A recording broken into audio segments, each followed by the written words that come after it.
Thank you, Mark. So, hi everybody. I'm going to give myself a little introduction. I'm just going to ask you, just so that I know, is everyone kind of sitting with their team, or is everyone here is on a team and they're sitting with their team? Yes? Okay, because there's going to be some stuff we do towards the end of the day or the end of the session that will kind of require a little bit of the teamwork. But just to go over, Mark said a lot of it, but just to give you my background so that you know. So I am certified in DISC. A lot of times you'll have people come in and they'll talk about it or what have you. So I am certified in it. I got certified at Thomas International, which is really at the forefront of these assessment industry. And so I'm certified in DISC as well as emotional intelligence, which is a very interesting, another one that's really kind of popular right now. A lot of people are very, very interested in that. And I'm also certified in GIA, and I'm a certified team facilitator. So I do want you to know that going forward, any work that I might do or that I do with teams, when you get certified, you take an oath of confidentiality. So just if we're ever talking about stuff like that, just want you to know that it's always confidential. And I'm not sure, is anyone in the room who's done a DISC? There's a few of you who did DISCs in advance. I'm not sure. Okay, Mark, as I have a couple people coming to the session, I just wanted to see if it was today's, but it's not. So not only that, Mark did mention that I worked at Royal LePage Canada. So this is where I first became aware of DISC. I got my first certification there. And I really was kind of blown away once I got into it and could see what it would offer. And when I had the experience of working with, we just did it at a very limited level at Royal LePage, but when I saw the results and I saw what a powerful tool it was, I was just blown away and thought, wow, there's a real need for this out there. And so I decided I'm going to go and I'm going to do that. And prior to that, I just want to say, so not only do I have that end of it, I also have walked the walk in terms of real estate. So I understand it's a unique industry. I was a licensed realtor myself on a chairman's club team. So that's in my past. So I do understand the real estate industry very well. And even prior to that, my first jobs were I was an admin on a desk when I was in high school and university. And that's, honestly, that was probably my best education in real estate. Never mind the real estate course, never mind working at head office at Royal LePage.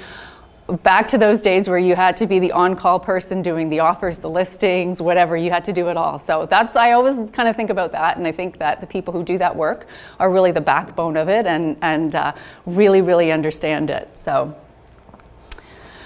I always like to start off, before we get into it, I always like to start off with this study because I think it really brings home why I do this and why this is such a crucial, important thing. So MIT, we're all familiar with MIT, very great, prestigious school. They conducted an in-depth study of teams, and they were looking for what factors predict a team's success. So they looked at a bunch of things, and it overwhelmingly pointed to one factor. Any guesses on what it is?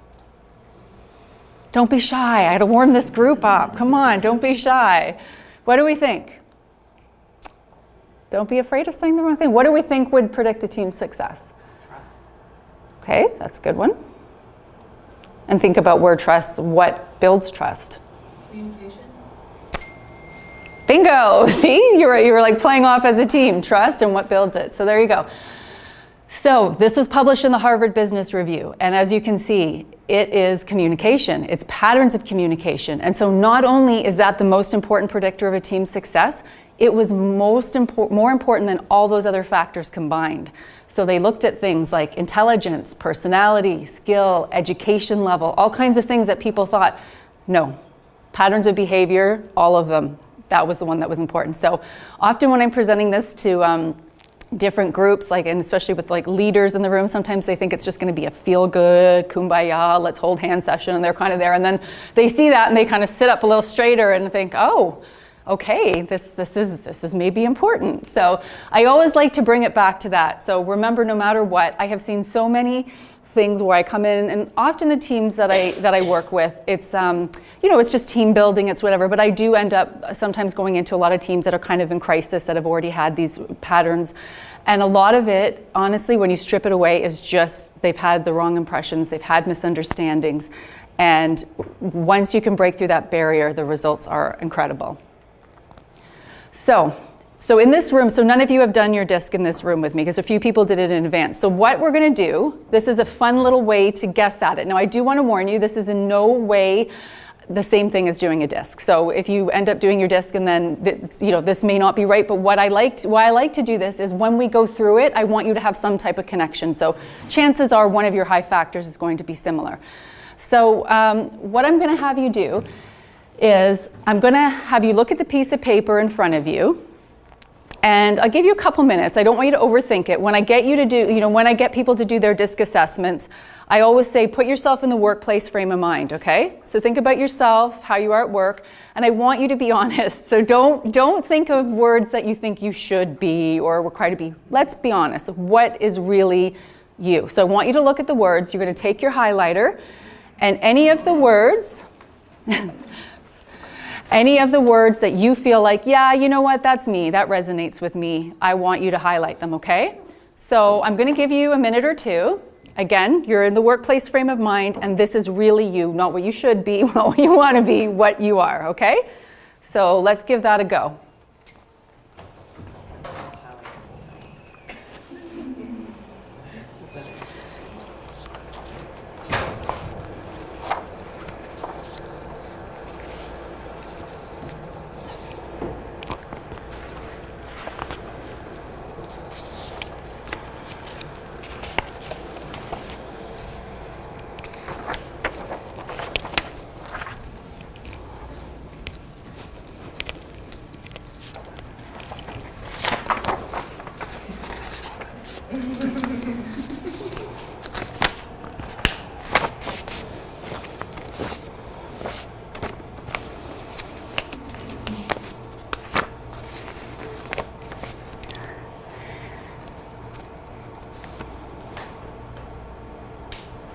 Okay, so now I can see some people, now we're slowing down a bit. So now is the point, don't overthink it. If you saw it right away, you felt it, you did it, don't overthink it and start going, oh, maybe this, maybe this. So once you've done it, that's probably enough time. And like I said, I don't ever like people overthinking them. When you do an assessment, it's sort of, I always say, go with your gut reaction, do what jumps out at you, okay?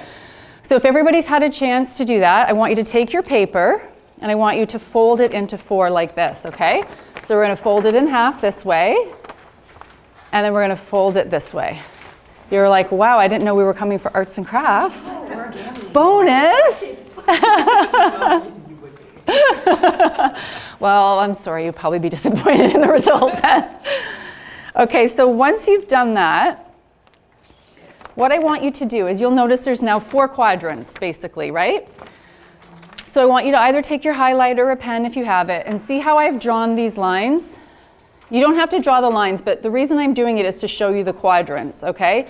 So you're basically going to have, the midline is going to be on the left between the practical and precise, and on the right between the creative and the worrier. And then the midline is going to go right down the middle, okay? So you're basically just drawing that box so that you have that. And once you've drawn your box, this is how I would like you to label it. Okay, so we've got D in the top left corner. We've got I in the top right corner. We've got S in the bottom right.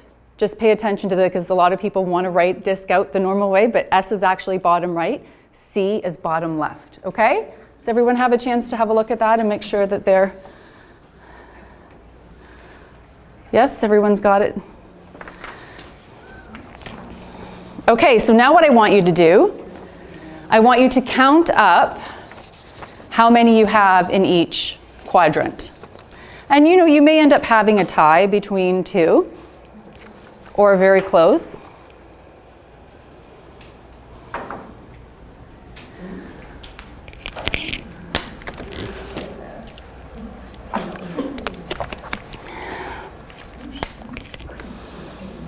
Okay, did everyone get a chance to do that?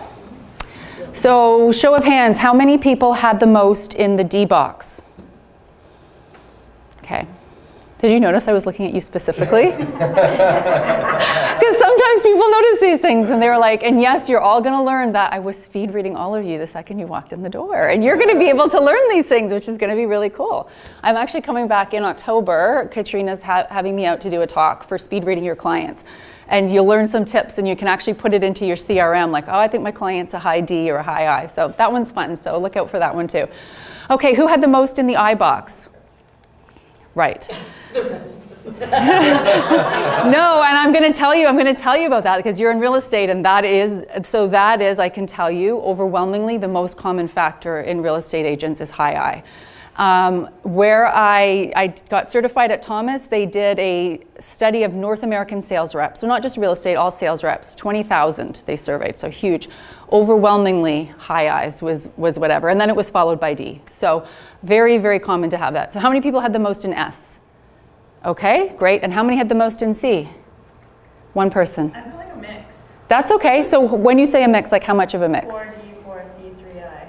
Ah, 4D, 4C. Okay, that's fine. So what's going to happen is no, it's all good because for the purposes of these things, we try to simplify it and look at one thing. But if you were to actually do an assessment, what you would see is 50% of the population have 2 high factors over 2 low factors. Okay, so that's very common.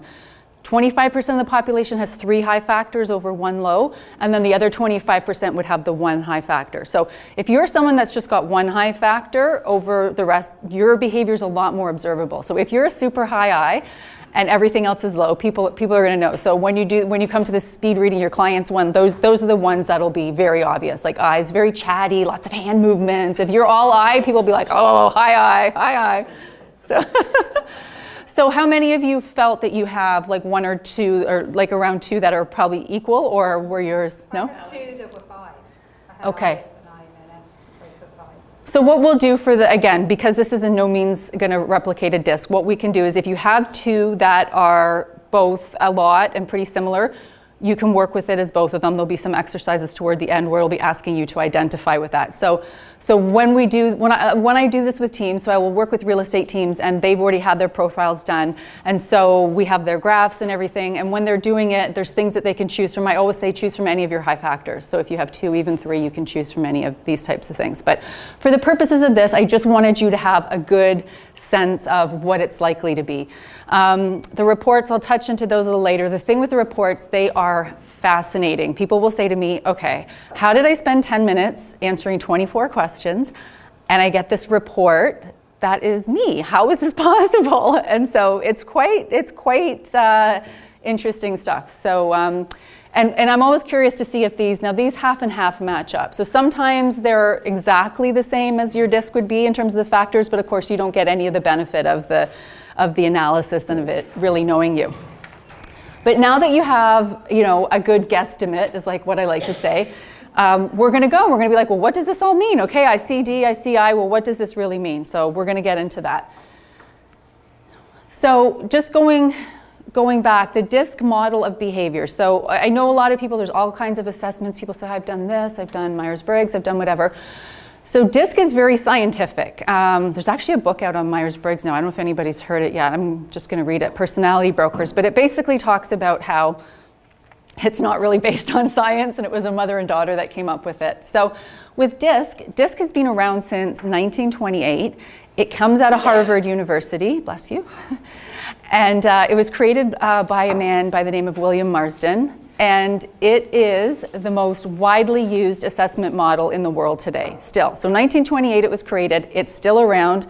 It is the number 1 that's used. And the nice thing about DISC versus some of the other ones, this was created specifically for the workplace. C's and S's seem like they resist change. They're just trying to wrap their heads around it, and they take a more calculated, methodical approach to it. Okay. So D's and C's are very task-oriented, whereas I's and S's are people-oriented. So they're having the connections with people, whereas D's and C's, it's more about this is the job, this is what's happening. D's and C's are very logic-focused. You're not going to catch people high in D and C that are making emotional decisions. Everything is going to be based on logic. Whereas I's and S's, and especially I's, very much can make decisions based on emotions. So in the other talk that I mentioned to you, these are your clients that you'll bring them into a house, and they walk through the door and they're just like, maybe they have a whole list. They walk through the door and they're like, oh, I love it. I feel it in my bones. This is the house that's for me. And then you're like, really? Like, wow, and they're like, that's it. Versus somebody who's going to be more of the C or the D, who's going to be like, well, this isn't on my checklist, right? So emotion can drive decisions for people who have these factors. They're very trusting. And with D's and C's, it's more so managing risk. So I'm going to calculate this. I'm going to think that through. So we're going to go more into each of these factors so you have an idea of what they are. Okay, so we're starting with D. So D technically stands for dominance. I know a lot of people think, oh, so a lot of people have changed that word to drivers. D's are sort of drivers, but the word that Marsden came up with was dominance. So before we go along with this, I want to hear your opinion. Who wants to tell me what they think of this behavior? Confrontational. Very good. Okay. Okay. There's authority there, though. Okay, so those two I would say pretty negative connotation. Authority, not a negative connotation. Okay, anybody else? Can we? Angry. Oh yeah, okay. Bossy. Pushy. No, it's that picture. If you're just looking at that. I know, and this That's picture is a little bit extreme, but nonetheless. And can I hear from the high D in the room? Authoritative. Okay, all right. So I do want you to hear that. Do you see how there was a little bit of a difference there? I mean, and usually the bigger a group I have, the more variety. Now this one does tend to be skewed to one way, but so some people saw that as very negative. Other people just saw it as sort of powerful and authority. So a lot of the words that I get for this, I get assertive, I get aggressive, and so there's a difference, right? So aggressive is definitely more of that negative connotation, whereas assertive really isn't. So the interesting thing to remember is we all kind of had a different perception of that. It is skewed to more people than not seeing that as a negative behavior. But it's something to keep in mind, right? Is that misperceptions can happen because some of us saw it one way, some of us saw it another way. And what I'm going to do is I'm going to give you an example, and I'm going to ask you if maybe now you would see this differently. So let's pretend that we were all trapped in a room. We were trapped in a building, and it was an emergency situation, and this is the guy that knew the way out, okay? Versus somebody else who was sitting there and was sort of like, I think I studied the map, and I'm pretty sure I know the way, whereas this guy's like, I know this building, I know the way out. Who are you going to follow? You're going to follow him, right? And all of a sudden, does that behavior look different to us? It does. It seems like leadership, decisive behavior. So again, I like to throw those things out there just to say this is what it is. And a lot of what we're going to do today, as you're going to see, is things that we maybe assume are one thing, really are not. And the ability to bend and flex, we all have the ability to kind of dial up our D or dial down our D. Versus, in the situation you're in, a lot of it comes down to having the emotional intelligence to know when to leverage that. There's times like, he should have leveraged his D in that position because he wants to get everybody out. He's going to do that. So some of the descriptors for D, again, as I had mentioned to you. So, Ds are very much about getting the end result. Everything is sort of like, what am I after? They're very driven. They are very goal-oriented. They are self-starters. Very competitive, and competitive doesn't necessarily mean competitive with other people. It's usually with Ds, it's usually competitive with themselves. They just want to top what they've done last. They're just getting to the next level. So, it's very much about that with D. And like we said in that example, it can sometimes be seen as a positive or a negative behavior. But what I'm going to get you to do is on your sheets, if you turn to this page, you've got some room at the bottom here, and what I'm going to ask you is, based on the little part that we talked about too, so I'm just going to recap what I told you about this. So D, so very much about goals, very much about driven to succeed.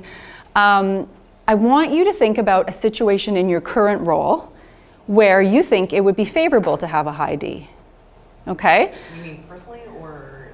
Yeah. So something that you're doing in your job, I'd like to think of a situation. I want some of you to call some of the stuff out, because the whole point of this is I want you to be able to relate to all the profiles, and I want you to see that there are situations where it is appropriate to kind of dial up your D or dial down your D, because next we're going to work with low D.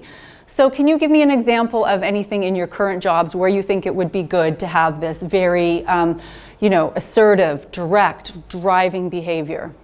Yeah. For goals, just setting and keeping people on task for achieving goals. Excellent. Exactly. Anybody else? First thing that came. Sometimes too, when decisions have to be made. Yes. And trying to rationalize with other people as to why. Right. That decision is the right one that has to. Yes, especially if there's people who are kind of talking around in circles and doing whatever. You need someone to sometimes take the reins and take charge, right? So I can tell you often that team leaders are high in D. Business leaders, often people with their own businesses, that kind of thing. So somebody that really has to be the person to drive these results and get them. So is everyone able to kind of relate, to write something down that where they think in their roles that a D could be used? Okay. So that's high D, and moving away from high D, we're going to get to low D. And low D behavior, as you can imagine, is quite different. So it's very much a lot more cautious, it's consultative, it's probing. So whereas the D is very direct and decisive, the low D is kind of more accommodating. Oh, what's your opinion? More collaborative, those types of things. Can you think of a situation in your jobs where it would be advantageous to have a low D behavior?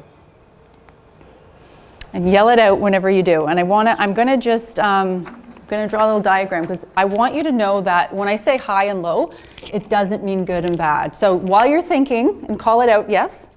I'm not sure what the polite word for this is, Go but for it, Cass. and not manipulative, that's not the word I'm looking for, but you know when you sort of get everybody onto this, the correct plan, but with it, so like it's everybody's idea instead of your idea. Does that make sense? Okay, yeah. Not manipulation, that's not what I No. No. Your mother, go with it.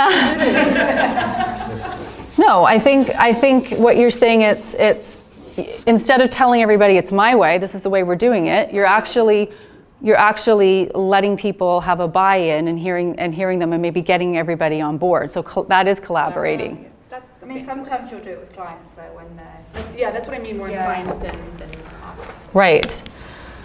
you kind of need them to think it was their exactly. Anybody else? Any other ideas for? I think sometimes when you're trying not to offend people, Mhm. that you are trying to, I don't know, explain why certain decisions have been made or that sort of thing without it being, well, no, this was the decision that was made. Exactly. Versus, making it more about the business as just personal.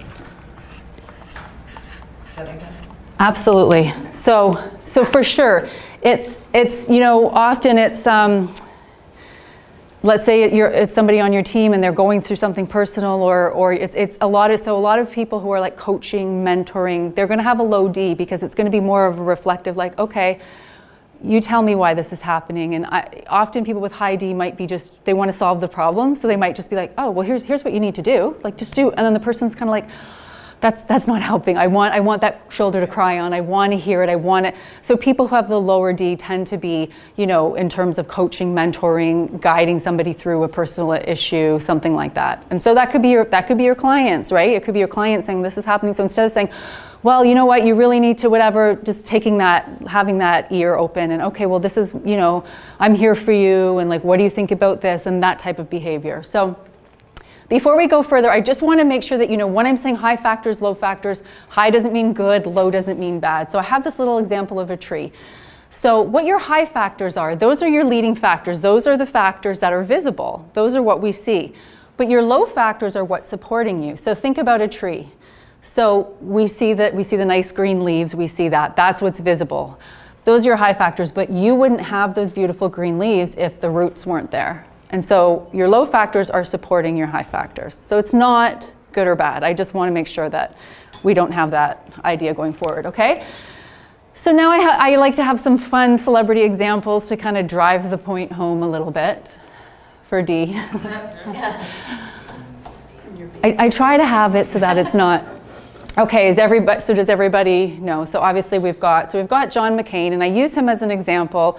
I think he's a good example of high D because often we're seeing that body image where the guy was going. But the thing about John McCain is that, even though he, they called him Maverick. So even though he was with a political party that's pretty staunch about their ideas and stuff, he would break party lines to do with what he believed. So if that was what he decided and believed, he was going for it and no one was going to talk him out of it. That's very representative of D.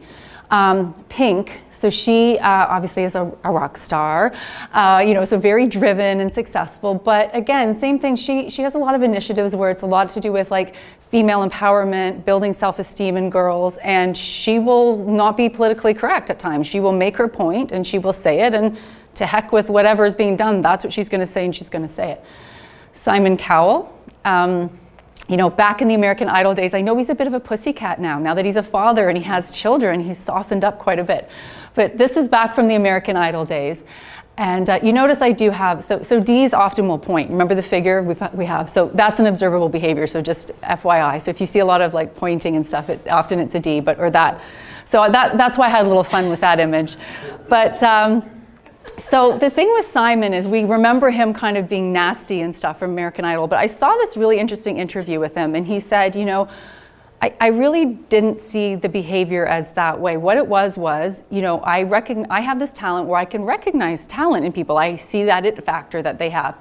And he felt that it was actually cruel to string people along or to give them, because he says, I see all these people and it's like, who in your life has let you get this far? Like, who has told you that you know you were good? Because he's like, what? That's not doing you any favors. And you could see that he really, he wasn't really like, I'm just out here to be a jerk. It was like, I really don't think you should be wasting your time on this. He saw it as, I'm doing you a favor. Here's what I think, and there it is. So when you look at it that way, it definitely makes sense. And like I said, he is more of a pussycat now, but it's definitely more about the end result. Remember that with D's always. If you're having a conversation with a D, you're trying to do something and you're a detailed person, you're doing whatever, D, just get to the bottom line with the D. That's what they want. They just want, what's the big picture? Give me the end result. I love how there's like these looks and smiles back and forth going on. Because I'm the operations manager, so it's just really hilarious that it's... Okay, so this is all a team, right? There's one missing. Okay, Yeah. Okay, got it. All right. So that's So when always you're fun. saying stuff and we're giggling, Yeah, of course. That's the thing. And when I do custom workshops with teams and you actually have your profiles and stuff, like there's a lot of like hilarious giggles and comments, and by the end of it everybody's teasing them like, you've got your D on today, or like, you know, you've got your eyes in high drive today. So it's funny, and I like that. That's what I try to get people to do, is blame it on your factors. Don't blame it on yourself. Right? Don't blame it on the factors. It's easier that way. Okay, so now we're going along to I for influence. So right away, I want to know, again, body language. So what do you see with this figure, and how does it differ from what we saw with the D? Looks like she's explaining something. She's looking up, she's using her hand gesture. Okay. It's much softer. Softer, okay. Explanation. Mm-hmm. More open. Open, very good, yep. It would be really interesting to see these diagrams as like one example of woman and one. I know. Do you know what I mean? Because words like softer, aggressive, assertive, like there's so many gender stereotypes wrapped up in Yes, these, like. I have given that feedback to Thomas. So that's why I always try to, in my example, so I made sure I had pink for the D, and then you're going to see I have another fun little game we're going to do after this, and so there is more of that, but I know what you mean. I know you'd like to see an example of a male high I to see what it would look like, and hopefully it would look the same way. I can give you an example. Well, do you all know your president and CEO of Royal LePage, Phil Soper? He's fine with me telling you this, so I have done his profile. Phil is a super high I. You know, not surprising, very chatty, very engaging, charming. In the other talk that I do, that I'm coming back to do in October, and I can say, you just have a look for Phil's socks. Eyes always are very fashionable and can be even flamboyant. And so Phil always wears these crazy socks. You watch, now he'll pack really responsible, like plain socks, now that I've told you. But sort of whimsical and stuff like that, right? So if you want to think of an example of the male high I, that's Phil Soper. Not people you want to send long emails to because they won't read them. So they want to be engaged in person. They want to have that kind of connection. Very inspiring, like I said, selling is their word. So what I would like you to do is, again, on that sheet of paper, I want you to tell me something that in your current role you could see the high I being appropriate for. So what kinds of jobs are you doing that you think the high I would be good for? Sales. Specifically, I'm going to make you be more specific. Training, okay, interesting. Yes, because you want to connect with people and you want them to go along with your idea, and oh yeah, that's right, okay. Yeah, anybody else have anything for high I? Okay, so again, moving away from high I and moving to the low I. So again, it's going to be pretty opposite, right? So So the people that are high in I and are doing all of that stuff with low I, it's definitely more logical, more serious, more probing kind of behavior. It's less about dealing with people and making the connection with people, but more about tasks, okay? So it's reflective, it's serious, it's probing. Can you give me an example of something that you're doing in your jobs where having a low I would be beneficial? Yeah? Counseling with your clients. Okay. Like working through their concerns and objections and Okay. just being good listeners. Kind of reviewing when you do it. Pardon? Reviewing Mhm. things with people. Okay. Yeah. Writing an offer. Yes. Sorry, who said that? Yes, exactly.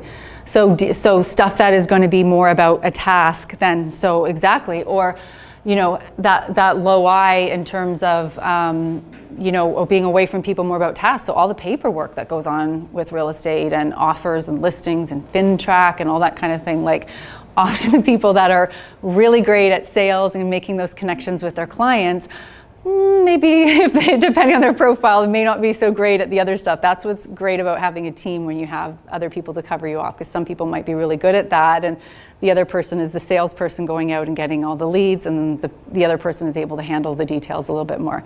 So yeah, so anything like that. So analyzing risk, like making decisions like that, preparing a budget, those kinds of things would be advantageous for the low I.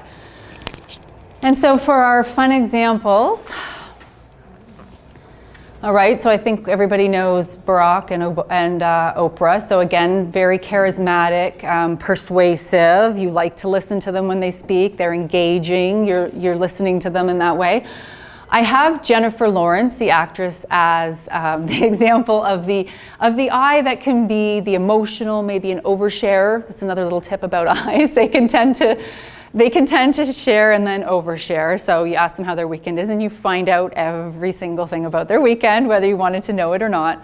And so I don't know if you remember when she won the Oscar, she tripped getting on her way up and then totally made fun of herself and then, you know, kind of overshared a little bit about it, but was very human and was hard on her sleeve and very much that way. So that's why I used her for that example, because there is that element to high I as well.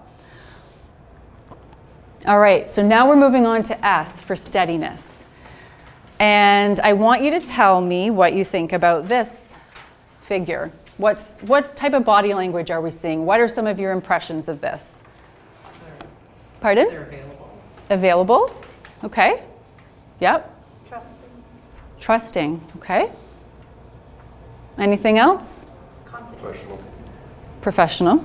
Knowledgeable. Okay. So for the people that said professional knowledgeable, is it because you're looking at this? Yes. Okay, of course. And I mean, they did that for a reason, because again, people high in S, a lot of them are medical professionals. So this wouldn't be a surgeon, but this would be your GP, a nurse. Teachers are very, very high in S. But so let's not look at like the lab coat and the stethoscope. So let's just have a look at the body language. So I'm sorry, what did you, pardon? Well, available, but also like they're a listener. There you go. Okay, that's the word. So you know how we had the words, we had tell for D, we had sell for I. For S, listen. And so what you picked up on is, It's the cock of the. yes, the head, just that little head tilt. I'm listening, exactly. So S's are great listeners. People who are high in S are very much about that. And they are very good team players. They're dependable. They're the ones that will follow things through. Very amiable.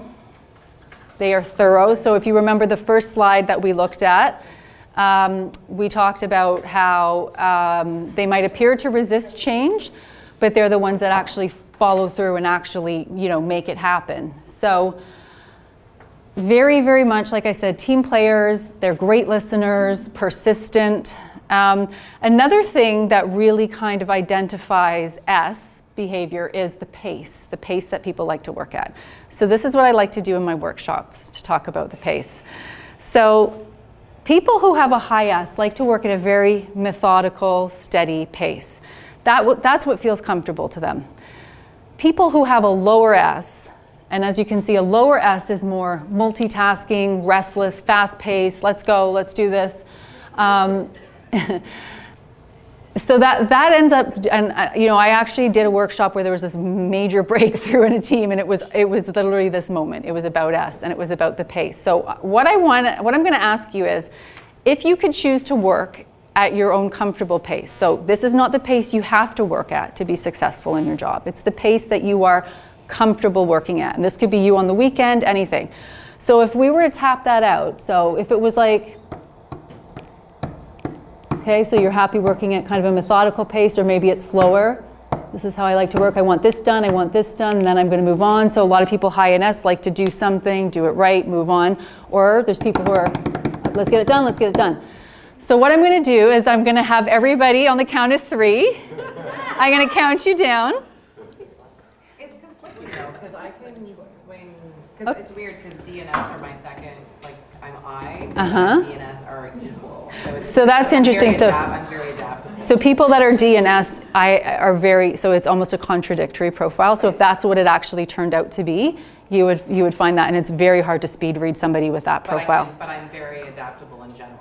So you've adapted, so adaptive behavior is very different to natural behavior. So you've adapted to it, but is that what you would choose to do? I've always been, actually I did this, Gallup did a strength finder thing. Yes. I did it years ago, and adaptable is my number 3 strength. Okay, well there you go. So I can on the fly. You can. I'm a beaver leader. Okay. When things are chaotic, you gotta change it up. And is that So comfortable for you? When things are not working, I need to change it up. Right.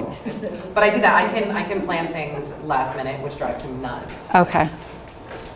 But I can plan things long term. Like Right. Sort of But so what I want you right now, I'm going to ask you to do what's comfortable for you. What is preferable? So I want you to think of that. For you to work, some people aren't happy taking their time to do things. They just want to get it done. And other people, ideally, they could do things quickly, but they would prefer to do them whatever. So I'm asking you your preferred way, okay? So on the count of 3, we're all going to tap out our preferred pace. In 3, preferred, what you are naturally comfortable with. I'm not sure. 3, 2, 1, go. Okay, keep going, keep going. Yeah. Okay, no, it's good, it's good. We're clearly not musical at all. But have a look at that, and you got to see that, right? You got to see that there was a lot of different things. So, and you shared, I remember what you said. So, perfect example. So you were very high in S, and you tapped out a very methodical pace. Which is funny, hurricane, right? Oh. She's a hurricane. Okay, but that's her. We know her preferred pace. Yeah. Yes. And so clearly we saw. So you obviously. So S was very low for you. Yeah, so when you did your little, so I'm assuming that was, okay, but again, it's not a real profile, so I'm guessing based on that if you did a profile that your S would come out pretty low. So again, low's not bad or good, so people who are low in S, as we saw, are very good at multitasking, so they're able to jump around. I'm going to do this, now I'm going to do this, now I'm going to do this, and they're okay, they thrive on it, in fact. And then people who are high in S, who need that methodical pace, that can drive them crazy. So one of the teams I was working with, that was like their little light bulb moment, because there was one person on the team that was low S and everybody else was high S. And she was losing her mind because she thought that they were dragging their feet and that they just weren't prioritizing. And so she was going crazy, and they all just truthfully thought she was an Uber bitch. And it really just... So they did this, and as I was walking around, and when I'm doing it just with the team on their own, I walk around and they're looking, and I could see, and she was like, oh my God, she's like, I get it. And they were all like, oh, we get it with her. And so more so for her, I think it was important, because they knew that kind of about her. With her, when she saw it, understood it, she's like, I feel really bad, because I misunderstood their motives, and now I understand it. And so that she said to me after, she's like, if that was the only thing that I had learned in that workshop, for me, that would have been it, because now I have a different view of why they are the way they are. I thought it was this, and now I understand it. So that's very much what S is about, as well as the whole team player. We talked about what's dominant in industry. So again, like I said, healthcare professionals, so that would be your nurses, your GPs, teachers are very, very high in S, of course, right? Got to be patient, methodical, listen, coaching, all that kind of thing, okay? So situations in your job where you think a high S would be advantageous. First time homebuyer. Oh, great example. Very good. Yes. You got to be super patient and deliberate and all of that stuff. That's great. And it's funny, when I do the other talk about speed reading your clients, what I will always say too is people who are high in S will not make a fast decision. So I always warn realtors, don't go in for a close too quickly. Like if you think that your person is high in S, don't go in. Like if your person's a high in D, you can go in for that because they've made their decision. They probably made their decision in the first couple minutes. People high in S, and another thing with S that I always tell people, beware of the S nod. So this is S's. S's will do this nod kind of. So you're talking to them, they're nodding, and often you're thinking, oh, this is great. This is a yes, right? And then you go in for whatever it is, either the listing or whatever, and you're like, okay, so like, will we sign it up? And they're like, what? Like, deer in the headlights, what are you talking about? I'm not, oh no, I need to take my time. So the S nod, as they have, what that really means is I'm listening, I'm taking it in, but I'm gonna think about it. That's what that nod means. It doesn't mean, yes, it's not a yes, it's just a, okay, I hear you. And so many people have had that experience where it's... We have a realtor coming in at 4. Meanwhile, they're doing this. Oh, yeah, your ideas are great. Yeah, we're going to list it at that price. Yeah, we'll sign that. Yeah. Exactly. And then you go for the close, and they're like, oh, no, we have another realtor coming Exactly. I'm not going to make that decision. Exactly. My God, I couldn't make that decision. Right. No intention. Exactly. Great. That's a really good example. Anyone else have examples for where high S would be really advantageous? I'm going to make the low S. I'm going to get the low S to stretch. I like to pick on that to do the opposite. So where do you think that would be good? So amiable, team player, good listener. How do you think that would be good in your role? I don't know. I don't see any good in it. No, That's what I get. I want you to think out of the box, especially when it's not your natural. Yeah, exactly.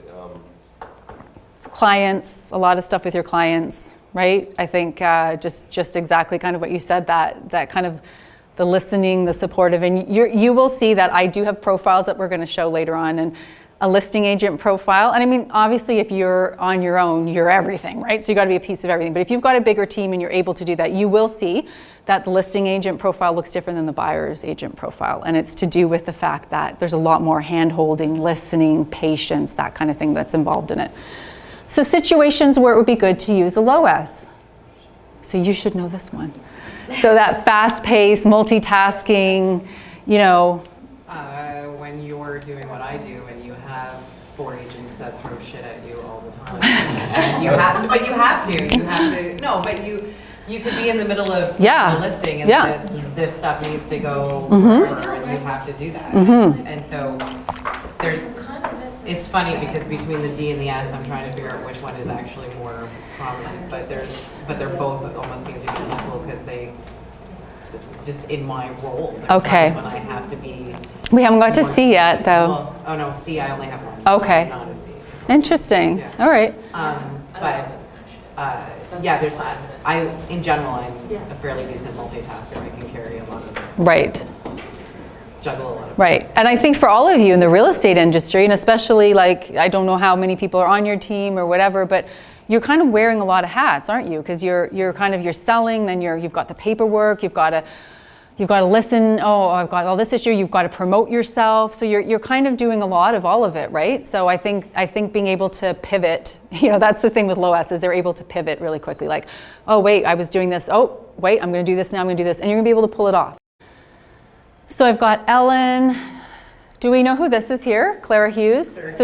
So an Olympian, exactly. Also one of the first people to kind of come forward and talk about mental health struggles and how they really need to be taken seriously. And she partnered up with Bell, and so it's Let's Talk. So again, that's an example of being a listener, being that compassionate, amiable person. Ellen, obviously, she's a talk show host. She listens to her guests and then is able to take what they've said and like turn it into some really funny riff that she'll do, but she has to be really listening in order to do it. And you know, everyone kind of loves her. It's that amiable, that kindness. And then I have Prince William as an example of just that steady, no matter what, sort of steady Eddie, like that steadfastness and, you know, sort of same thing and just plodding along. And that's the example for the pace there. So finally, we come to high C, which stands for compliance. I would like to hear what you think about this figure and this body language. Don't all answer at once. Don't be afraid to say anything. I like to hear it, and I love when I hear different things. That's like, please feel free to say things that are, you know, different. Busy. Busy. You don't want to interrupt. Okay. He's on a task. Task-oriented. Quiet. Okay. Analytical. Pardon? Analytical. Okay. Good. Solitary. Solitary. Organized. Sad. Okay. No, don't be sorry. He looks very organized. lonely. He looks organized, the way he's got everything just. I'll bring him chocolate later. Okay. I was thinking Good. it looked like he was on the Enterprise. I know, right? Okay, so I like that. So we had some differences there, didn't we? And I love that because, so a lot of what you were saying at first is very, you know, task-oriented and focused and those kinds of words, which tend to be more positive words. And then you felt that he looked a little bit sad. So that's a connotation with it. And so a lot of people will also say that he seems aloof and cold and distant. And so again, there's a perfect example of somebody interpreting a behavior, and often it's based on your own profile. So like somebody who's high and I would be like, what is his problem? Like, look up, right? And then other people will be like, well, no, he's busy. He's doing his job. So again, I just like to point out that we have seen that behavior differently, right? It's not all to be seen one way. So with C, it does stand for compliance. And I find with C, it kind of goes one of two ways. Some people are full on Cs and they've got both aspects of C. And some people, it's one or the other. So C, the compliance part is definitely rule followers. There's a set of rules, processes, guidelines. That's the people who are C. Oh, this is the way it's done. The rules say this, so this is the way we're doing it. And then there's also the C that's very perfectionistic and precise and accurate. So you can be kind of this double C. But you know, there was someone I used to work with and I could not wrap my head around it for the longest time until I really understood the complexity of it, because I knew she was a high C, but every email she sent out had a mistake. And I was like, how can you be high C? You're making mistakes. I don't understand it. But her C was all about the compliance. And she was very much, if you try to go and say, hey, can we do it? No, this is the way it's done. These are the rules. No, it's always being done this way. We have to follow this, like, all right. And so, you know, you can be both. Like I said, you can have that kind of double whammy of a C, or it can be sort of one way or the other. So very much, remember when we looked at the first part and there was the 4, and I said, you know, with C's and S's, it's more reserved behavior. So you can see it, they're not even looking. So C's often won't have a lot of eye contact. It's very much about tasks. So they're very focused on their task. And, you know, again, they're trying to be accurate. They're trying to be logical. They're trying to be precise, compliant with the rules. So knowing what you know about high C so far, what do you think how would that be advantageous in your roles? I'd like you to write an example down for your roles and shout them out to me.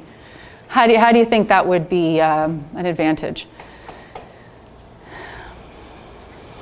Okay. Compliance for paperwork. Yeah, big time. Yes, FinTrack, anyone?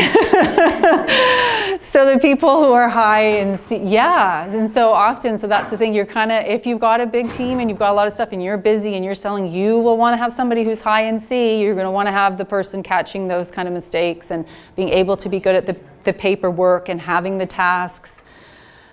So anything else?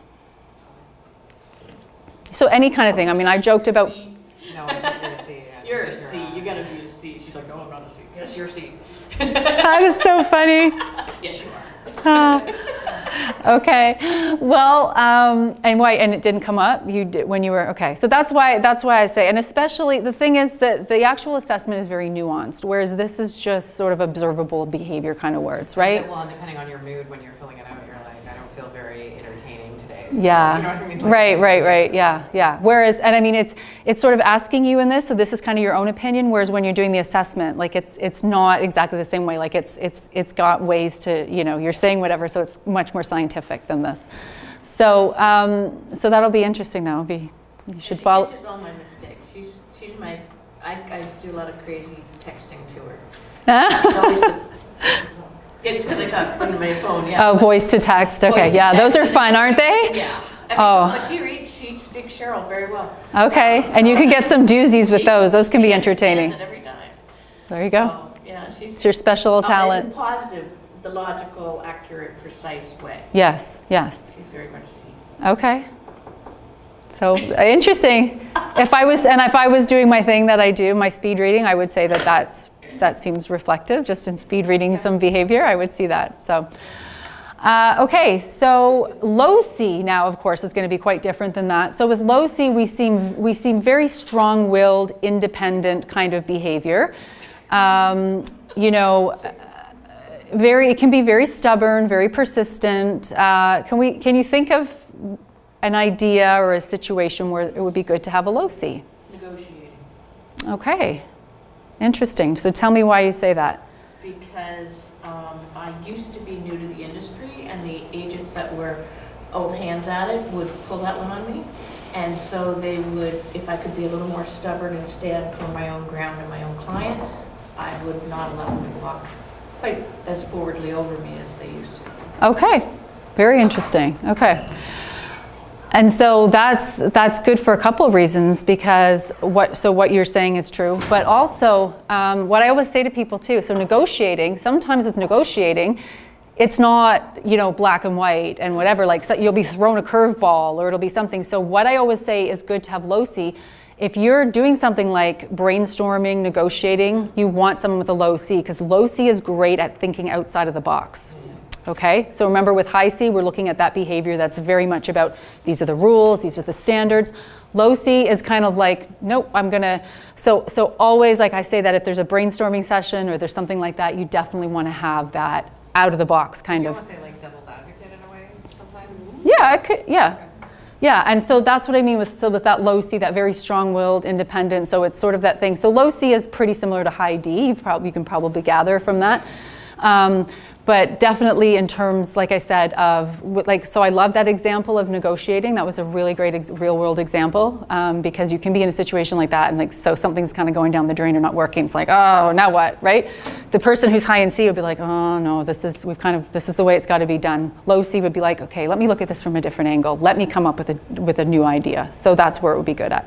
I love that you guys are using I love that you're able to come up with examples that are relevant to you and your jobs, and that's what the goal is to see, how you can flex these behaviors to your advantage. So our examples for this, so we've got Bill Gates, we've got Einstein. In case I didn't mention it, C's tend to be very, very smart and very creative. And so has anyone watched The Crown on Netflix? Yes. So this is the actress. You're right. Got the full name, Claire Foy, exactly. I thought it was a little more easy to relate to her than a picture of the Queen. It's very regal. Yes. And so for those of you who haven't, I will tell you that The Crown is the best example I've ever seen of high compliance, hands down. So if you haven't watched it and you want to understand it, so basically it's tracking her as a young woman, and she's now all of a sudden assumed this role. She wasn't expecting it, she didn't necessarily want it, but it's what was thrust upon her. I speak for the monarchy, and so she decides I have to do what's best for the monarchy, and even if that's not best for my family, I'm going to do it. So to me, that's a phenomenal example of what high compliance is about being the person to make that decision, to be the decision maker, to follow those guidelines, and that's what it is. And when I do the other talk that I was telling you about, the speed reading one, I have a fun one with the royals because of everything. So I do a fun thing where I show Kate Middleton, and I show oh my God, I'm just blanking on her name, Meghan Markle, and the difference, and we kind of do the profiles with it, but it's quite funny, and a lot of it's to do with the high compliance with Kate, and then obviously with Meghan, not so much, more of the high I, right? The messy bun and all of that stuff. All right. So how many of you watched the original Star Wars from the 70s? Yes? Star Wars. Star Wars. Yes. Seriously. Okay, you'd be surprised. Listen, Sorry. I have extra slides in here for millennials because this is what started to happen. He doesn't know what you're talking about. Okay. So there you go. Okay. It'll come eventually, and I just hope I had to poll a bunch of millennials to be like, because I have another example after this of a show of Seinfeld, and this one freaked me out more than Star Wars. I get it, Star Wars is a long time ago, but when I had this Seinfeld slide up and I have people looking at me, I'm like, oh my God, really? So I had to come up with another one. I'm like, oh.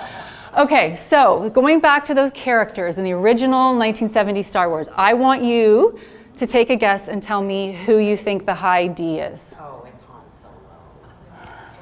No, maybe he's I. He's Vader. Vader. Vader. Yes. I had to do Well, it yeah. with the English accent. yes. There's more than one answer. Don't worry. And for Not C3PO. so D, so dominant, direct, decisive, take action. Okay, so yes, so I did used to have the Darth Vader slide. A couple times I saw people visibly pale, and I was like, oh. They're offended because, and I'm trying to say it's fun. So there is another example of D. I absolutely agree that it is Darth Vader, but it's also, Oh, Princess Leia. right? Take charge, take action, and I find that the people who are I and D feel a little bit better about being associated with Leia than with Darth Vader. So, okay. So moving on from this, now who is our I? So the charming, charismatic. Okay. Keep going. Charming. Big hairy guy.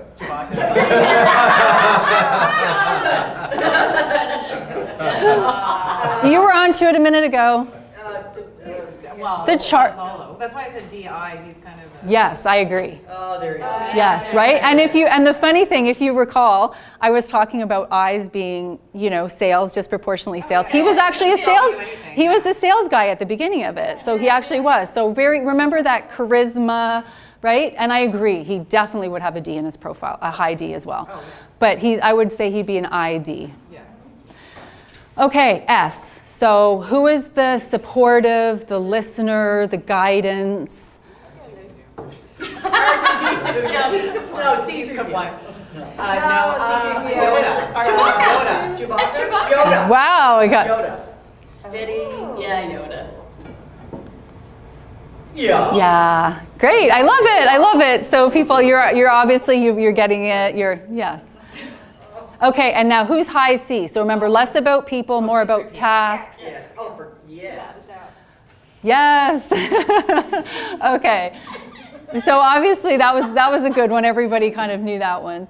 All right. Oh, geez. Does everybody know Seinfeld in this room? Even the millennials? Somewhat. Okay. I have another slide for the. Okay, good, 'cause I have another slide for the millennials. It doesn't work perfectly because there's 6 in the other slide, but okay. So let's start with the behavior that's usually the most easy to speed read. And so that's usually the I. So that's very much, who's the charismatic, outgoing? Kramer. Yes, Kramer, exactly. I'll give you a little tip. Chances are on shows, the person who is the star of the show tends to be, the steady Eddie, so the high S. So in this case, it would be Jerry. And, who's the D? So very direct, makes bold decisions, maybe. Yes, very good. A lot of people have a struggle with that. So Elaine, and then of course George is the C, right? Oh, George. So I'm going to warn you, I may have to apologize in advance because I've had feedback from my workshops that people say, and I'll tell you, now go ahead and watch most sitcoms, especially if there's 4 people, and you are going to notice there is a D, there's an I, there's an S, there's a C, because it's great, it's magic, it's the chemistry, it works. Right.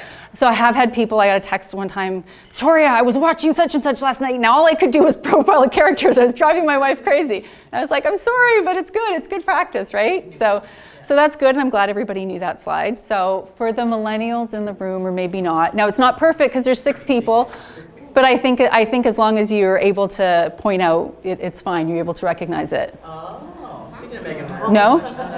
I don't even I've only watched one episode. Okay. But I wonder if it's a I wondered like if it's a geographical thing. So East Coast, not into Suits. Everywhere else, I put it up and everybody's like, oh, they're all losing their minds. I actually don't. I've only watched a few episodes. Do you watch it, Mark? No. I've only watched one. You watch it? Okay, there we go. I think it's a Dude high in the front. Dude in the front is the D. Oh, it's definitely, I asked, so I did a poll of more millennial age people and I said, what are your shows, whatever, and this one came out the highest. But then again, my mom loves this. This is my mom's favorite show. So it's clearly not just, so I want to know, so. I think, I can't remember her name, far right's a D. Donna, absolutely, For sure. absolutely. I also think middle's a D. Yes. Harvey, Harvey's a D. and I think he's something else though. What do you think he'd be coupled with? Yeah, and I. Even though Okay. hot as balls. Well now, Yeah, wear some good suits. I wonder if that got caught on video. I mean, I think it also, I'm the only one that's mic'd, so I think you're good. Probably not. far left is, I'd say he's a C. Okay. But depending on the season and episode. Yeah, that true. changes. And people also say D, like he could be a bit D. And so I also hear that, Early in the season, he would have been a C. okay, good. So see, I want to have everyone able to connect. So that's the slide that now I've had to put in. The first time that I did that Seinfeld slide and I had people looking at me like deer in the headlights, I was like, oh my God, I'm getting so old. You don't know Seinfeld. Well, they do. And also, you know what's the funny thing too? Because there was an overlap time-wise between Seinfeld and Friends. And what I noticed is millennials love Friends. So they're obviously watching the reruns. And the problem with Friends, because people say, why don't you do Friends? And the problem with Friends is there's kind of gaps. So there's actually several of them are C's. And you can do what, sorry? Girl only has 4. Yeah. Mm-hmm. Well, you can do all of it. Has anyone watched the reboot of Will and Grace?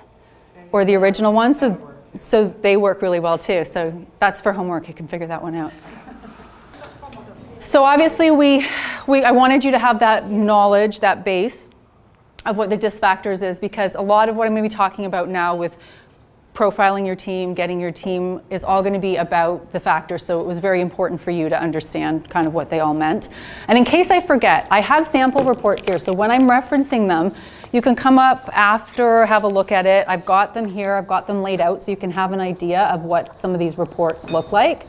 Because I've just kind of got snippets on the slides, obviously, but they're here for you to peruse, so please do. Okay, so what I want to talk about, and obviously most of you are already on teams, but you know, there's a lot of transitions. You could be hiring more people, or for those of you who are, think you want to grow your team.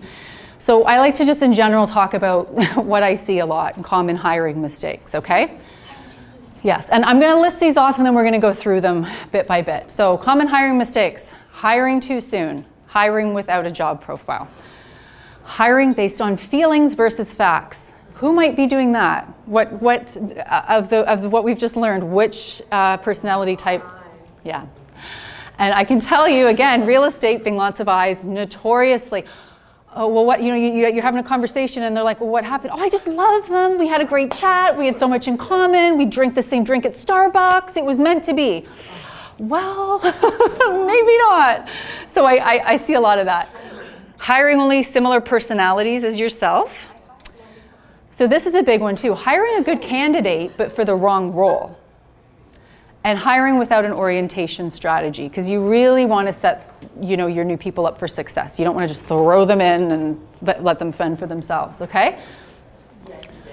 So I think a lot of you know this, and especially if you've done things like with Buffini or with Chris Leader or any of these type of people. So when is the right time to hire? Most of you are already on team, so you've already passed this step, but I basically just pointed out, the rule of thumb is you hire when you're so busy, because some people say, oh, I'm super busy, but you kind of confuse busy work with being busy. So if it's not profitable, it's not necessarily busy. So it's when you are too busy to handle your leads effectively. So if you feel like you're turning down leads and stuff because you're super busy, that's when you need to hire, because you need someone to handle those details so you can be the person outselling and doing that stuff. So most people will hire an administrative assistant of some kind first, okay?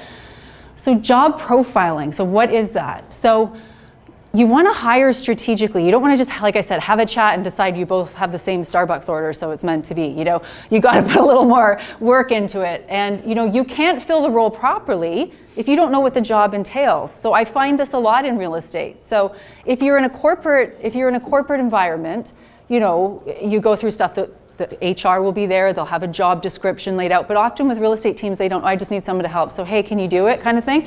No, so you actually want to have the role. What am I looking for in the role? And so job profiling actually establishes the skills and behaviors that go into the role. So this is why it's kind of a step ahead of a job description. And so I do have some of these here, if you want to have a look at them. I can actually even pass them out while I'm talking. So, so I will give, so this is a listing agent job profile. This is a team leader job profile. A team manager profile. Admin profile, buyer's agent profile. And then maybe you can pass them around or share, but just so you can see what it looks like. And so these are the ones, I've got some basic ones, but what I want you to know is I can customize any profile for you. So often I have roles where there's two things. So I was working with a broker who wanted to hire a manager/recruiter. And after we did the profile, it turned out that she was just so super strong in the recruiting end of it, but wasn't going to be great at the managing. So you can probably even guess at that profile, right? So it was like an ID, but like not, you know, not a lot of S, not a lot of time necessarily for people, but was killing it on getting the recruiting stuff. So based on the profile, he actually decided to rework the position, made her just the recruiter, and there was somebody else that he was able to, again, by profiling them, knew they were going to be great at managing, added that to the thing, and he's like, what a difference this has made, because now I have her, she is just recruiting up a storm for me, and then I have this other person who's listening to the agents, taking their calls, doing whatever. So that's why it's key. You could have a great hire, but if they're in the wrong role, it's not going to work. So that's why profiling is really, really important. You want people to do what their strengths are. So I'm going to give you this. So for those of you you have it in this room, but when you do your DISC, the great thing about DISC is you get these 3 graphs, okay? And so it tells you your self-image, how you're behaving at work, and what you're like under stress. And so what I love about DISC is it's very predictive. So if you're making a new hire, you can have a look to see what's going on with that person in their stress graph at work. And often, if there's a lot of activity going on, so I can look and see, like if somebody's straining like crazy in their work profile, and it's going really against their natural profile, I'm able to say to the person, you know, that's going to fly for maybe about 3 months. And then they're going to revert to kind of who they are. And it's incredible to me how situational those things and how they can change. So self-image, so when you do your profiles, everything that comes out, so this is your 80% graph. So self-image is you over the course of time. Can this change? Yes, it can stretch out, it can come in, but chances are your high factors are still going to be high, your low factors. These two are very situational. These two account for 10%. And these are very, very situational. So if you're doing it and you're under stress, it's going to show something. And if something's going on at work, it's going to show something. And it's funny, I have a personal example with it. I mean, I know this stuff. I know the questions. You would think, and I thought to myself, I'm really curious to see what my desk would look like. This was a couple of years ago. And I answered it and I thought, oh no, I know I answered those questions the same way I always do. Like, and then it came back and I was like, oh my God, like it picked up like in my work and my stress graph were like, shoo. And then I did it again like 6 months later and they had kind of back to what my normal ones would show. So it's very, very astute at picking that up. And so here's a good example of where you can see the high. So this line, this here is the midline, and that's how your factors are determined, right? So here you can see this person has a high I, and they have a high C, and they've got a low D, and they've got a low S. And that's sort of how it is. So the higher up you go, the more extreme the behavior, the more recognizable the behavior. So these are, we call them gray zones. So if you're like a gray zone D, well, I mean, look out, first of all, but you know, it's very, very much of an extreme behavior. And same with low, it's very much of a, if it's down there, that's very much of a extreme behavior as well, to the opposite degree, okay? But I just wanted you to show you this so that when you're looking at the profiles, it's gonna make some sense to you. So these are the ones I've sort of passed out, but just to give you a little snippet. And again, This doesn't mean that only this graph can do this job. This is just an ideal one, the one that this is comfortable, it's going to be suited. I have seen all kinds of people do jobs successfully. They will just get to it a different way. But these are the ones that I typically see. These are the trends over time. These are the ones that people are more drawn to it. So your people who are your client care coordinators, your administrators, very, very typically, this is their profile. They're going to have a high S and they're going to have a high C, and they're going to have a low D. And that kind of makes sense, doesn't it, for what we were talking about? Because you want them to be the steady, amiable team player. You want them to be on the details. You know, you don't want the person who's handling your paperwork to be missing out on details. That's very crucial. So, I know at Royal LePage, when we were creating job profiles, there was a few sort of rock star admins in the network, and so we had profiled them, and then we had looked at a couple of other things, and so quite often this is the one that ends up coming out. And whenever I'm working with teams, I can almost guarantee you that the administrators have some form of that SC there. And so this one is pretty much this one is very much just about the doing the paperwork, doing whatever. This is not really a client-facing one. I do have one with a client care coordinator that's more client-facing. We'll have phone calls. So with that one, what that one looks like is there's usually the eye's usually around here. So the eye's usually up a little bit for that one.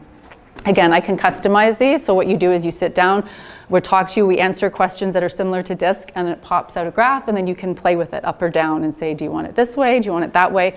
And then as you can see here, I've only got the first page for the photo, but if you have a look in there, it tells you what that looks like, and it will also give you, it'll give you interview questions for when you're interviewing. This is the great thing about DISC too, is once somebody's done a profile, you get a list of customized questions to that person's profile. So let's say they say to you, oh, I'm great at details, yeah, whatever, but you look and you can see that their C is like down in the basement. It will actually give you questions to probe around that gently without being like, dude, your C is low, you're not good at details. It'll actually give you really clever ways to figure it out, so it kind of takes all the guesswork out of the hiring. It's got these questions and it's hitting exactly the points you need it to hit. So buyer's agent, so again, we talked about this when we went through it. So buyer's agent, this is often what this graph is going to look like, right? Of course, very high on the eye, engaging, showing the houses, doing all that, having those connections with people, that's going to be there. And of course the D, because, follow behind it, you've got that drive to succeed and to sell and to get there. Listing agent, like I'd said, it looks a little different, and this table gave me the great example of first-time buyers and having to have for the S, and so definitely it's going to be more of a supportive, hand-holding kind of a situation. Team leader, here's what I see most often for a team lead profile. So it's usually a high D, quite often followed by a high I. And, that's not uncommon, is it? Because remember, we talked about the D, that's the driver. It's usually quite often they're in leadership positions. They're the person who's setting the course, navigating the action.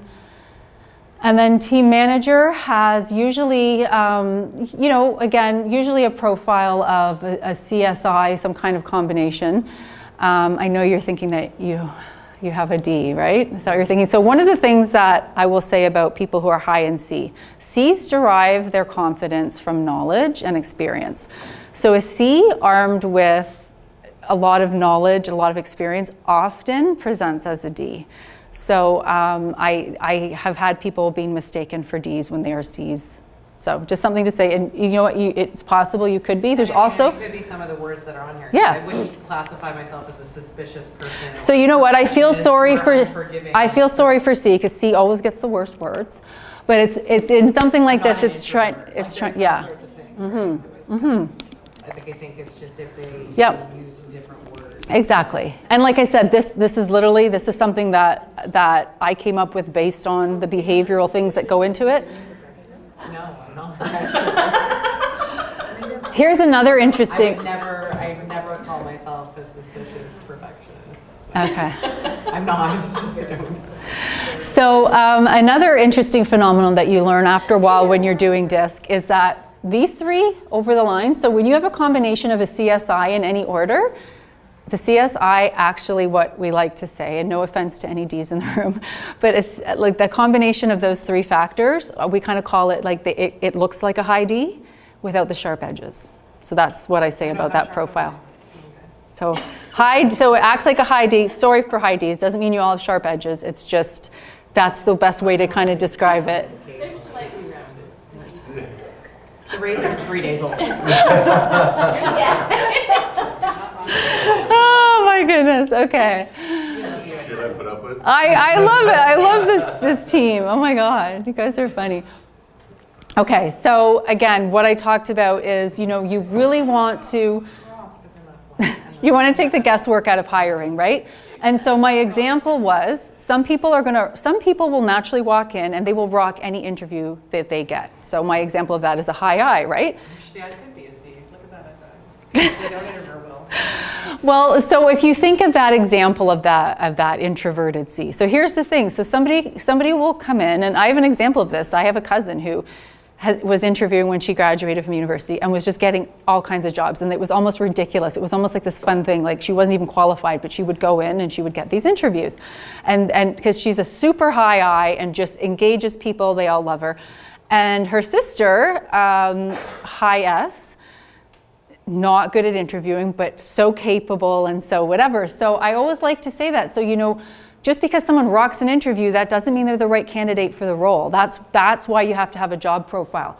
So a high C could be the person, like let's say you're looking for somebody and you need them to be the person who's going to be on the details, who's going to be doing either your books or even your social media or anything to make sure the details are correct. So you have an I coming in, you're like, oh, this person's great, but I's can tend to make mistakes because they're so busy with a lot of other things. And then the C really could have been the perfect person for the role, but because you didn't feel that, doesn't mean it. So that's why we have those profiles, right? Like this is what you need to see for, so it just helps guide you. And like I said, you will get customized interview questions, which is fantastic. So what I say with running DISC assessments, so what I would say is you wouldn't run it on everybody, but you'd have your first round of interviews, and if you really felt like it went well, it was promising, you had a connection, you would run it sort of on your final candidate. So let's say it would be down to 2 or maybe even 3. That would be the time to run it because you already know how you feel about it, and now this is sort of the science backing it up. And again, you've got the questions for the second interview, which makes it really great. Also, when you've got the profile, the nice thing is if you've already profiled them, there's a report, and I don't know if I have that one out there or not, but maybe that one's up here. You can actually get a job comparison report. So you can get you can get anywhere from a 1 to 5-star match, and you'll get more than that. You'll actually get a report. But the nice thing is right away you can look and be like, oh my God, this person's 4 stars. So it's very rare to get a 5-star match. Like that's pretty, doesn't happen that often.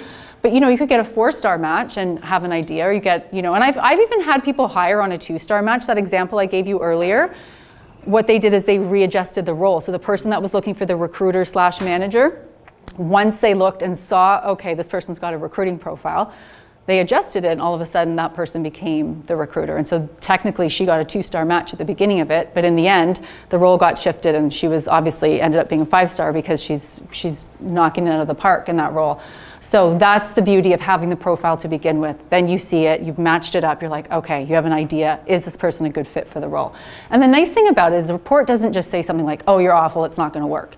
It actually gives you, like for the pieces where there are disconnects from the profile, it gives you coachable moments like, okay, well, here's an implication of this, here's how maybe you could fill that gap, this is what you could do. So that's the great thing about it, is it's not just black or white, it's giving you strategies to work around it. So another thing, like I had said, you've got a great employee, but are they in the right role? So if you've got somebody who's really good, but they're not inspired, they're not doing something that they really feel is their skill set and that they're good at, they're going to flounder. And, so for instance, a lot of times I see people making a transition from an assistant of some sort into being a buyer's agent. Sometimes that works well. Obviously, they've got the real estate background, they've seen it firsthand, they understand it. But it's not necessarily going to be the next step for everybody, again, based on profiling. So one of the other things we can do is we can do a sales audit. So the great thing with the sales audit, and keep in mind, all these reports are coming from that same one assessment. So you do it one time and that's it. All these reports will stem from that. A sales audit will actually go in and say, is sales a natural fit for this person? It will actually go out and ferret out you as a salesperson. So you are a natural opener, you're a strong closer, or this is likely to be. So it's actually going in and auditing where your sales strengths are and what the challenges could be. So if you're looking to do this to career path somebody, it's really, really good guidance for that. So like I said, and not only for so people that are on your team, but also hiring strategically. If you're adding to your team, that's another great reason to use it.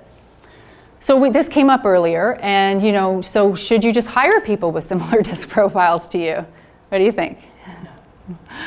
So if it happens, it happens. And so what I'll say here is, so here's advantages and disadvantages. So the advantages are you're probably going to feel an easier connection from the get-go because you problem solve the same way, you do a lot of the stuff, so there's that natural compatibility that occurs. Comparable communication styles.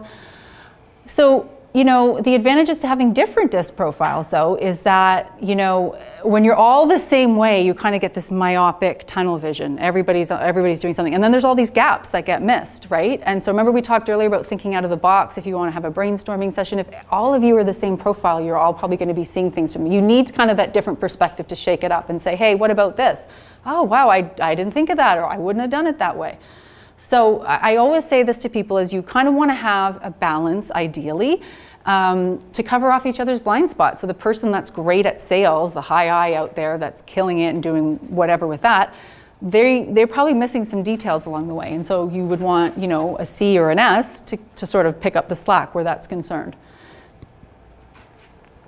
So you've hired the person, and I see this happen all the time. Okay, they've done all this great, and then they just sort of throw them to the wolves and go ahead, see ya.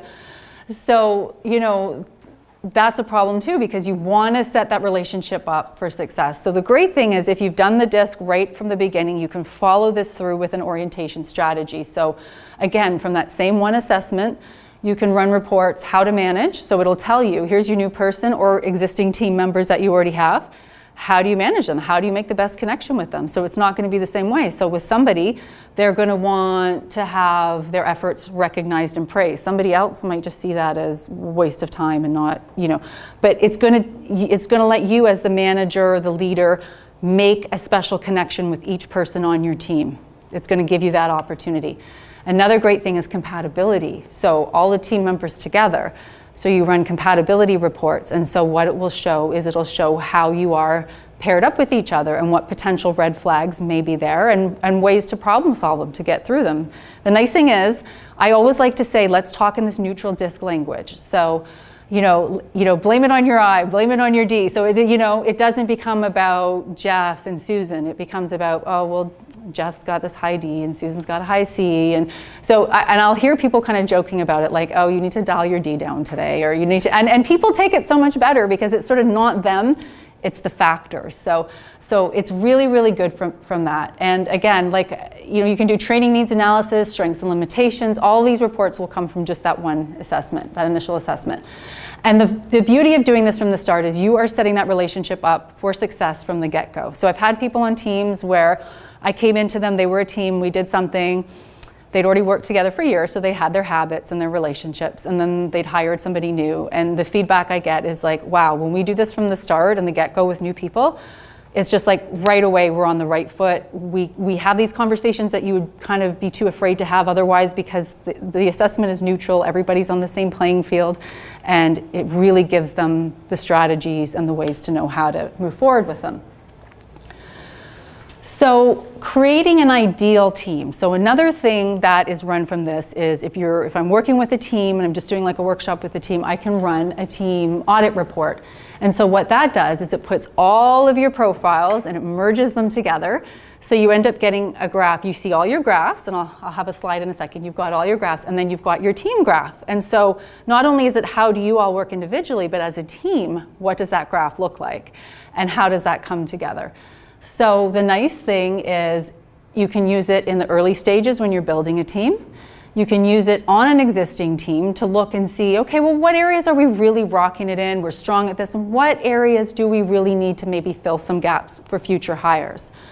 So you can use it strategically. And so I will have that where some people are like, wow, look at this. So I had a team, I don't know if I was telling this, I think I was telling this story just to Mark ahead of the session, but I had a team that, and the beauty of doing sessions when you've already got their profiles is I will literally plan my time around what the profiles are. So I knew this would be a doozy. So I was coming in to do a team that was all high I's and low S's.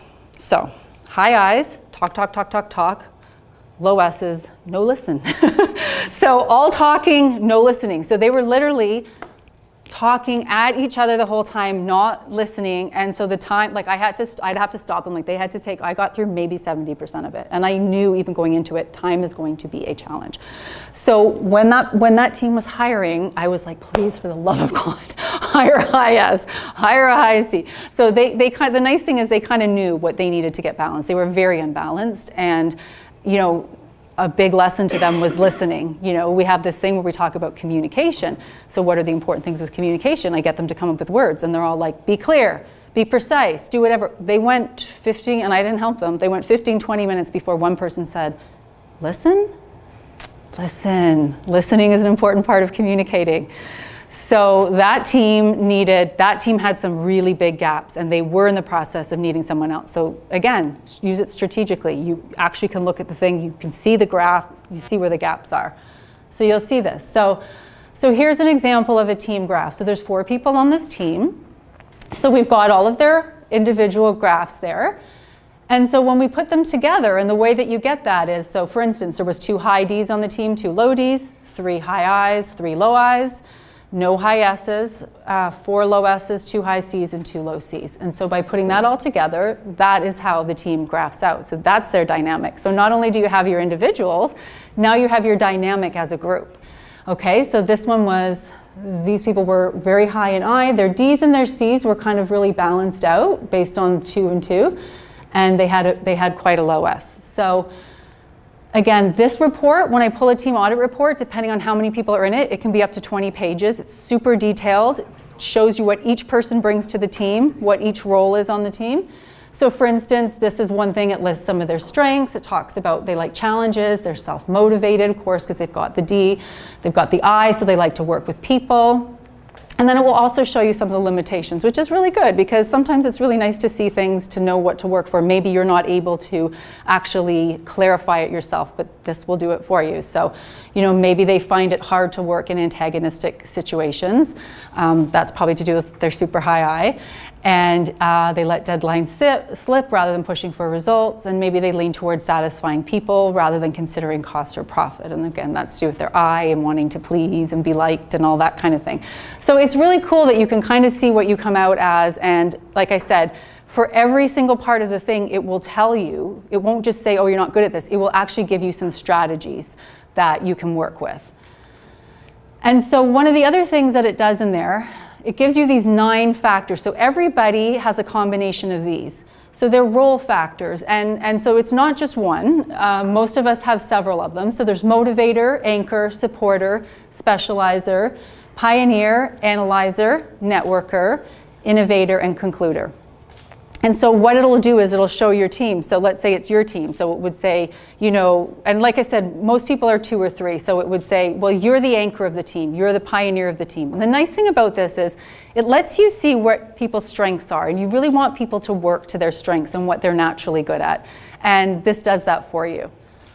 Okay, so again, here, this is a little snapshot of what that graph will look like, okay? So you can have a look at Marla, okay? So Marla is a pioneer, and she's an innovator, and she's a networker. And remember I talked about having some gaps sometimes with the team, so you can take a look at that and you can see. So one of the things that this team here is missing is an anchor, which is kind of important. So certainly if they were hiring and going forward, they would want to make sure that somebody would fill those type of roles, okay? So it's really great. You can actually graph this out and see what it looks like.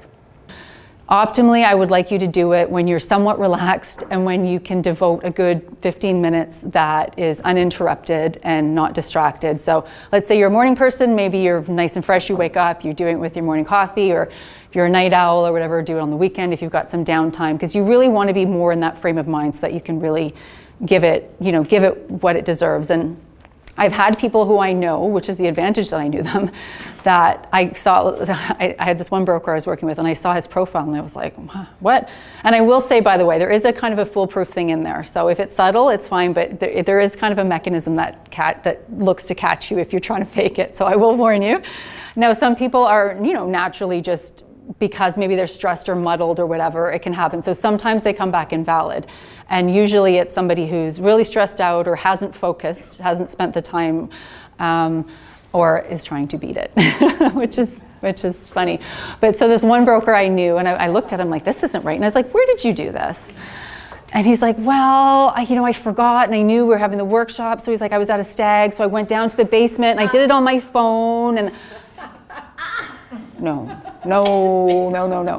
So I read it, I was like, this is not you. I'm like, did you connect to this? No, not really, some of it. So I was like, hey, you need to redo that. And he was like, oh, you think you know me so well? That's crazy. But anyway, it comes out, he's like, oh, okay, yeah, you're right. So I just knew it. I was like, so make sure that you ideally pick an ideal time. Give yourself that time where you don't have to look at the phone or the dog's barking or the kids need to go wherever. Just structure it so you've got a good 15 minutes to be like, okay, I can do this. So how did this go? Were you able to come up with some? No. The D is saying no. Not at all? Not really, no. Okay. So what for example? I was high D, she's high I. Yeah. Okay, well, I's and D's usually have We work together. Yeah. Really well. Yeah. We work together very Okay. well. I couldn't really figure it out. You couldn't figure, okay. So you've obviously got some natural compatibility and, no, she's looking like, do we? Yes. Do we? Okay. All right. So so some of the stuff that you talked about here, strategies of working together, respecting disconnects and connects. Okay. So remember when I had that graph up, we showed that I's and D's do have a lot in common, right? Because they're both that externalized behavior. They're both, looking for the results. They're doing that. So I's and D's have that sort of natural compatibility. And remember I said there's the ones that are always on the opposing one. So I'll tell you the ones that are usually the really opposing profiles. So I's and C's, so if you think of the way it goes, they don't have a lot in common. And D's and S's don't have a lot in common. So those are the ones where they're so I'm laughing at this table. What's going on, ladies? Danielle's all S. Okay. And I'm like a mix of the other three. Okay, but you've got the other three to mix in, and that's okay. But again, the whole point of this is like you learn, okay, yeah, no worries. You learn strategies and you do whatever. And I mean, honestly, that could be somebody's profile. So it's so weird. So we're talking about how do you get along. It's so weird when you have a person whose actual profile is contradictory. So I have somebody that I work with, and I've done a lot of stuff with him, so it's sort of more into coaching as well. I've done his emotional intelligence and some of that stuff too, but he is a SD, so that's a very weird combination because his S is very much about I need to work at a steady pace and I'm amiable and I want to help people, but his D is kind of like, okay, let's go, let's get this done. So and it's funny because even talking to some of his staff and stuff, like he sends contradictory messages. They're like, it's weird because one minute he's doing this and then the other minute, and it's like, yeah, if you look at his profile, it's actually very explainable and it's rare. He's definitely one of the rarer people to have that combination. So even never mind working with each other, but even amongst your own profile, you can kind of have that. So you kind of have to be like, who's in charge today? Is this my D or is this my S? I think if you can clarify it and know what you're looking for, it will give you an idea of what you need to accomplish. So staying now, what I do want you to do, the people that were, well, only you guys now, so I do want you to work with a different partner, but you're still on the same team. So this is one of the things that I do when we have actionable communication plans that we come out of. So what this shows you is, depending on what your profiles were, what the graphs were showing you, so if you were the high D, the high I, the high S, the high C, or again, if you had two that were really close, you can pull from either of those columns because sometimes something could resonate with you that's in the other one. So what I want you to do is, I want you to write down or highlight. What you can do is the person you're working with, you can actually highlight these and then rip your pages off and share them with each other. So what you're going to do is, you are going to tell your partner, or the three of you, that... Are we working with different people? Yes, I do want you to switch up the people. Not an option for you guys. So what I want you to do, and this is the way to look at it. So going forward, when we're communicating, here are the 2 things I would always like you to do, and here are the 2 things I'd like you please to not do, okay? So it's from your perspective, right? So you're gonna say, for instance, so let's say you're high in I. You're gonna say, please always talk options and ideas, and please always try to build relationships. And please don't talk facts without feelings. So remember I's are very, wanting emotion, wanting that, and please don't argue. Okay, so I know, and it'll be interesting because, of course, the people that have the opposite profiles, you're basically giving each other the opposite advice. But the beauty of this is, and I've actually been back to offices where I sometimes when I'm doing a workshop, I'll have them write it on Post-it notes. And I've seen them sometimes on the computers, and they'll remember this, and before they're gonna send an email or pick up the phone call, they're gonna go, oh, right. So that person prefers me to get up and actually make contact with them versus just, blasting out a message or whatever, okay? So when you're doing this, it's from your perspective. So please do this with me, please do not do this with me. Anybody? No? Okay, so we're gonna have lunch. Thanks, Victoria. Thank you. Thank you very much. Thank you.